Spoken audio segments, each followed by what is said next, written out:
Hi, welcome to My Teacher Loves Coffee. I got my coffee. I got my No Drama Llama cup. It's one I use in school all the time. My students will recognize it. I wanted to do this live stream on YouTube for a couple of reasons. One is that I've never done it. And that's a little bit of a lie. I tried it, but I didn't let anyone know I was doing it because I thought, I just want to see what it does. How do I post this? Does it save? We're in such a time of technology learning as a teacher that I really am learning so much. So I wanted to do a YouTube live to just see what it's like. It does make me a little more nervous than just making a video, which is funny. The second reason I wanted to do this is I talked to, I think, 3 different people this morning, and they all said almost exactly the same thing. They said, I am so done with this quarantine stay-at-home thing. Again, almost all 3 of them said, it was kind of cool in the beginning. I mean, I'm sad this is happening, but it was nice to stay home, hang with my family, didn't have to go to work. But I'm done. I am so done with this. So I wanted to kind of go through a few things that I have found that I think are really, really helpful. And hopefully you can take away something that might help you as well. So I get teased in my family because I love a good theme. And my theme today is the letter C. So all of my 4 points have to do with the letter C. I also teach at community campus. So there you go. The first one is connect. It is so important, and everything I read says that for mental health, we need to connect with other people. Here's the rub. We have certain ways that we're used to connecting. I go to school, I connect with the staff I work with. I go to school and connect with my students. I go over to someone's house or out for coffee or whatever. Can't do any of that. So you've got to totally change how you think about connection. Here's the things I've tried and the things that have worked with certain people. I think the key is finding out what the person you're trying to communicate with, what works for them, and then use that method. And you be so versatile that you can use all the different methods. The first one I tried was Zoom, and I tried that with my granddaughters. I absolutely love it, and I will continue to do that even after this is done. I get to see them. They're 10 and 12, and they've changed so much. I haven't seen them for 7 weeks now? One of them got glasses in that time, and to be able to see her in her new glasses, and she looked 3 years older than the last time I saw her, was so much fun. Also, one of my granddaughters is really into makeup tutorials. So she will make herself up, and then we'll do a Zoom call, and I'll get to see the fruits of her labor, what she learned. So Zoom, perfect for her. I tried Google Duo with my mom. We'll talk about mom later because there's some things about mom that I would like to share with you. But Google Duo with mom, one, she couldn't get on herself. She needed assistance to get on. Mom is 90 or almost 90. So that was really difficult. But my brother helped her get on.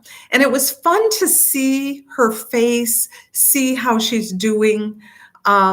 She was uncomfortable, however, looking at her own image. That was hard for her. And she tended to make the conversation really short because it was like, oh, I don't want to look at myself. So Google Duo with mom, I would say, was kind of it was okay. And it was nice for me to see her, but it wouldn't be our preferred way. She wants a phone call. And I'm very happy to do that. That works for her. My daughter Zoe, she's a texter. Okay. I'm not a texter. I am a one word, two word kind of texter, a yes or no, something I can answer quickly. She will text paragraphs. So this actually was a little bit of a problem in the beginning of all this. We are not quarantined together. So it was really important to have some kind of communication between the two of us. We had to really come to terms with, she wants me to text if it's something short. If it's just a couple of quick questions, go that route. But if it's paragraphs, she's getting a phone call from me. And first she was kind of upset about that. And then she came to realize that that worked for me. So if I'm calling her, I probably have more than just 2 sentences to say. I got a few paragraphs. My sons are phone people. They've never really talked about doing anything video, so that's fine. We talk on the phone. Email. All my students now have email, and I love seeing what you write. They will tell me about the assignment they did, or a couple of them have shared with me how they're really doing. I love that. That has been really, really cool for me. So email. The other one kind of shows, Facebook, guys, Facebook, community campus page, or just your regular personal Facebook. Sometimes that's a great way to connect with people. I love especially the people who find humor and post humorous things. I find that really, really fun and uplifting. But it's also a great way to kind of get some news out there sometimes too. So Facebook, connect. The last way of connecting that I like is actual, and it shows my age, doesn't it? It's cards, and I draw them, and I'm showing you this because I am not an artist, okay? I am not gifted in that area. I love crafts. I think I'm a creative person, but I don't draw. So what I do is I go online, especially Pinterest. I see something that I like. I go ahead and sketch it a little bit with a pencil, and then I get out my fine point Sharpies and go to town and then write a letter to someone, write a note to someone, I should say. I love using Facebook birthdays.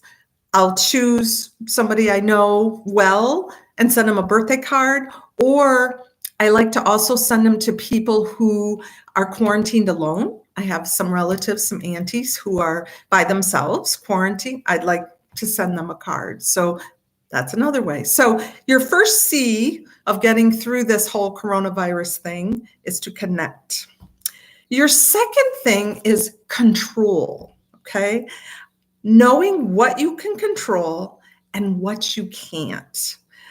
The coronavirus is causing so much anxiety because we can't control it. We don't know how to control the coronavirus.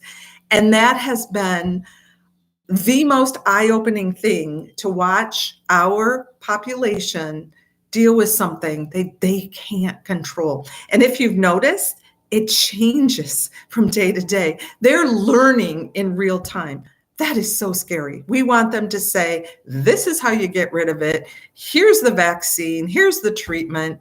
And it just doesn't work that way. So we can't control that, but what can we control? And you can control your attitude about this whole thing.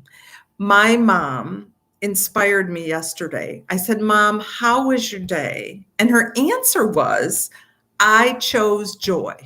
That was her answer. She could have been really crabby about this whole thing, and I'll tell you more about her later.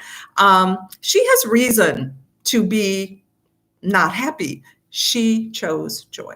So we can choose the attitude we're going to have. You can choose your hygiene, washing your hands, wearing that mask, whatever it is that your stay-at-home orders ask for. You can do that. You get to choose that. Clothes. I know this sounds funny, but I had surgery, and for 3 weeks, I did not get dressed. Okay. I was in the pajama pants and the t-shirts and I could have gone on because then we did the stay at home thing. But the day I said, okay, this is enough now. You need to get dressed in the morning. You need to face the day, made a big difference. So you can control that. You can control your surroundings, making your bed, that chair in your room that always has all the clothes that you've been wearing or the pajamas or whatever. You can control that pile, put it away, put it in the laundry.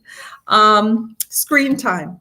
You can control that. I know it doesn't seem like it because you start scrolling through Facebook or Instagram and it's like it is an addiction. You want to just keep going a few more minutes, but you really can't control that. Students, you can control how long you play video games.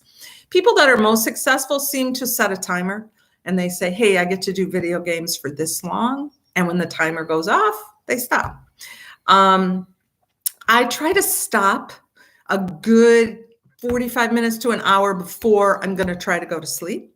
And so that last half hour, 45 minutes, I read. I will tell you that most days I'm successful and some days I'm not. I call it the rabbit hole of Instagram for me. And sometimes I don't do well. I sleep better when I do that though. You also can control being kind, especially to the people you're quarantined with. Everybody's going through a lot. There's so many things going on in their mind. There's anxiety and all kinds of stuff, disappointment. Be kind, choose kind. Out there, when you do go out, be kind. You don't know what the person is dealing with. Do your best to choose kind. With the people you're quarantined, apologize quickly. And those are things that you can control. We know you can't control the coronavirus. You cannot control how long we're going to stay at home. On the news, it makes me laugh because they ask people, nobody knows. We don't know how fast this is going to go down. We don't know. So nobody knows. We can't control that. We can't control the weather. Last week here in Michigan, it snowed. That seemed so not right. It's April. We're already going through this stay-at-home thing, and then it snows. That just seemed so unfair. But we can't control the weather. Here's the biggie. You cannot control what other people think of you. And I thought of that when I decided to do this we're on YouTube Live. What will people think? I thought, what if I do a really poor job of this? And I had to just kind of let that go and say, hey, this is something I really want to do. Maybe one or two people will be inspired. Maybe it'll help somebody. That would be great. And just do it. Just do those things. Technology, especially students, you're pretty awesome at just digging in there and trying it. Some of us who are a little older aren't so great at that. We don't want to fail and we don't want to look stupid. So get out there and just do it. And yes, you will fail sometimes. That's okay. So we had connect, control. Third one is cooking. And I really mean food, okay? Carcelia, my assistant, our classroom assistant, has totally taken this whole stay-at-home thing and used it to exercise, to eat right. I'm hoping she'll jump on here in the future and share with us some of the things. She's doing balcony exercises. She is healthier than when this whole thing started. That inspired me. I did not do well, and I'm going to do better. I love sugar. That is my drug of choice besides coffee.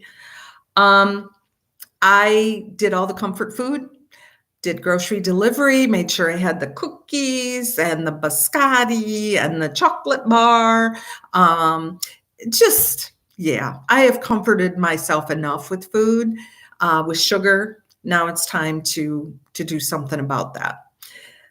I started by tracking what I ate. That's always a great way to see, because you really lie to yourself how much you are eating.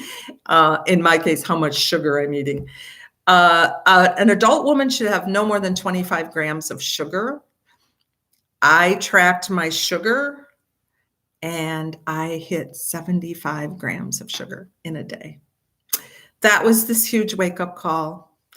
Yesterday, I had 23 grams. I'm going to try. I'm sure that I will backslide here and there. Also, remember, don't be too hard on yourself. This is probably not the time to just like really hammer yourself. You're going through a lot, but do better than you did yesterday. Good enough. So we have connect, control, we have cooking, and then we have, believe it or not, celebrate. I've been doing some research on gratitude, and they talk about how when you practice gratitude, being thankful for things, it actually improves your physical health. Your physical health. I mean, I knew it improved your psychological health, but you actually are fighting the coronavirus by being grateful. That's just wild to me. I want to tell you a quick story about Mom. I promised you I'd get back to her. Mom, a couple days ago, almost 90, fell. She fractured a couple of ribs and fractured a couple of facial bones. Ended up in the hospital for observation for a few days. Then we had to decide what to do. She lives independently in a senior place in her own apartment. We weren't able to lay eyes on her to see how really she was doing because we couldn't visit the hospital. So we had to take the word of the people taking care of her. My brother lives in town with her, not with her, but in the same town. He was able to talk to the nursing facility attached to her apartment place about coming there. And they really convinced him and me that it would be a great idea for her to quarantine there for 2 weeks, which is mandatory after you've been in the hospital right now. She would have physical therapy, occupational therapy, nurses coming in. She wouldn't be alone. So that's the decision. Mom was cool with that, had her transferred. I talked to her about a day in of when she moved in, and she sounded so good. And I asked her how she was doing, and she said, great. And I realized how important that people contact is to her, and especially now as she's recovering, and she's doing really, really well. So blessing in disguise. Look for blessings in disguise, because sometimes it might look really bad at first, and then you see it for what it really is. So the things that I'm celebrating right now is being able to do technology, being able to connect with each other, being able to see my granddaughter's new glasses, being able to meet my class on Fridays on Google Meeting and see their faces and see their pets. I love all the pets that come to the meeting. See parents that pop in or grandparents. It's really cool. It's a whole different way of communicating, and I really, really have fun with it. Food becomes really important, doesn't it? We look forward to what we're going to have to eat that night, or when we first get groceries, we have all the good stuff, and it's like, oh yeah, all this good food. It's spring. I love looking outside and seeing green and I have a forsythia bush in my backyard. I'm definitely going to cut some sprigs of that today. Beautiful, beautiful blooming spring. I'm thankful for that. And guys, I hope we're all healthy. My whole class is healthy. My whole family is healthy. That's huge. Right now, that is huge. So my last thought is, let's make memories during this time. We are in such a historic moment. Let's do something with it. Let's make memories. And I'll tell you some of the things I've read that just make me happy. I have 2 teddy bears out on my front porch because Kids in the neighborhood are doing teddy bear walks. They walk around and people have teddy bears in their window or on their porch like I do, and the kids have to spot all the teddy bears. Love that. Have you seen the birthday parades? Sometimes the police officers and the fire truck get involved, and this little kid will be in the front yard, and this all these officers go by, and they honk their horns, and it's so fun.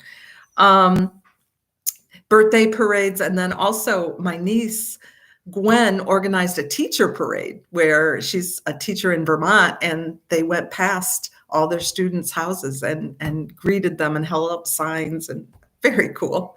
Online concerts, that's been awesome, right? Virtual field trips. Today, Miss Heather posted a virtual field trip. So I took a field trip to Peru today on her virtual field trip site that she posted. So cool, so fun. I see a lot of TikTok videos of people dancing and doing challenges, physical challenges, so fun. Also, I just noticed when I do go out, which isn't real often, but when I do, people are so friendly and so courteous. It's like we are in this together. And everybody, they'll say to the cashier, stay safe. And I love that. We are making memories. So go out and make some memories today. I have a virtual teachers meeting at 2:00, and then I'm going to finish my card and send that to someone today. Anyway, I've really enjoyed talking to you. I miss you. I hope you stay healthy, and I hope we can actually get together and have coffee sometime soon. So stay safe.